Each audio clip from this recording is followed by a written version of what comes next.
Today I'm going to show you how a malicious actor could chain an ARP spoofing or poisoning attack with the Linux TC tool, that is traffic control, to limit or even block internet access to other devices on the same network. A malicious actor could do that on a local cafe or an airport, for example, and essentially deny service to everybody else, keeping the whole internet bandwidth for himself.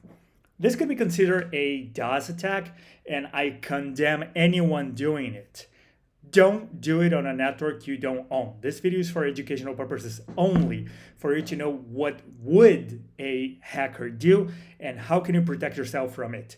Doing it on a network you don't own is illegal, and again, I condemn it.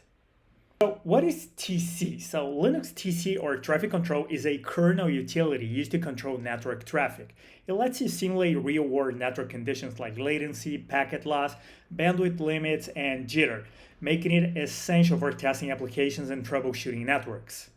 I ran the IPA command to find out what's the name of my internet interface, and it's ENS160, as you can see.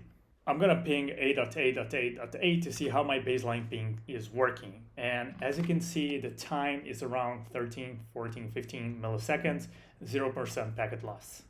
Now I'm gonna add an artificial delay. I'm gonna run sudo tcqdisk add dev, the name of my interface, root netm delay 300 milliseconds. This is gonna increase the time by 300 milliseconds. So let's see how it goes.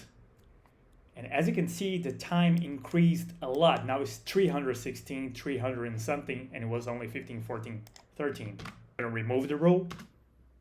Before on both tests, I had 0% packet loss. Now I'm gonna add a rule that's gonna artificially cause a 20% packet loss with sudo tcqdisk add dev, the name of my interface, root netm loss 20%. Now if I ping again, I have a bit over 20% packet loss. Moving the rule again. Okay, that's cool, but so what? I can cause myself to lose packets and I can increase my own latency. What is it good for? And that's where malicious actors come in with ARP spoofing and ARP poisoning. I could do exactly that, but for other devices on my network. And let's see how could that be done. I'm gonna start running the script kitty's best friend to find other devices on my network. I could find many hosts, and I know that the .123 is my Mac, this machine. For this attack to work, I essentially need to transform my Debian into a router, so I'm going to enable packet forwarding. Now I'm going to install ARP tables, arpscan, and dsniff. I'm going to set the IP table rules that are going to transform my Debian into a router.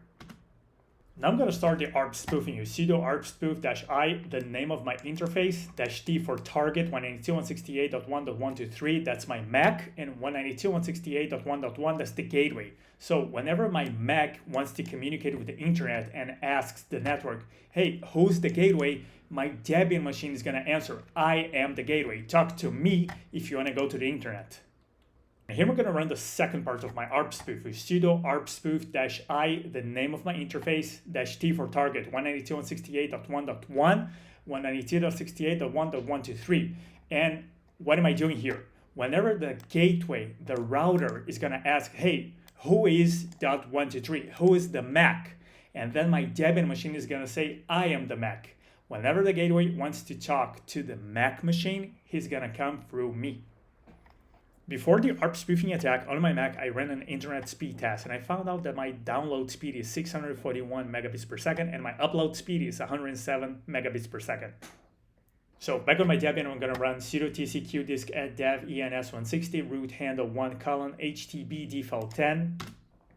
Then we're going to run sudo tc class add dev ENS160 parent 1 class ID 1 10 HTB rate 1 megabit sale 1 megabit. What is this doing? This is going to give my Mac machine a poor internet, almost none.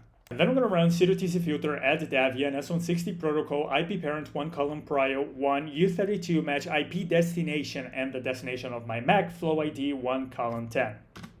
I have simply denied access to internet on my Mac. Now if I run the Ookla speed test again, it barely even moves. I don't think it's going to give me an answer.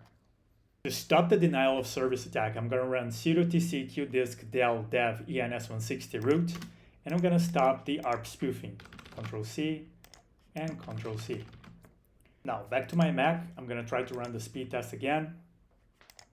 After the denial of service attack, the internet is still much slower than what it was before. It's going to take a few minutes until it catches up. So that's it. That's how a malicious actor would perform a denial of service attack to other devices on the network in an airport, for example.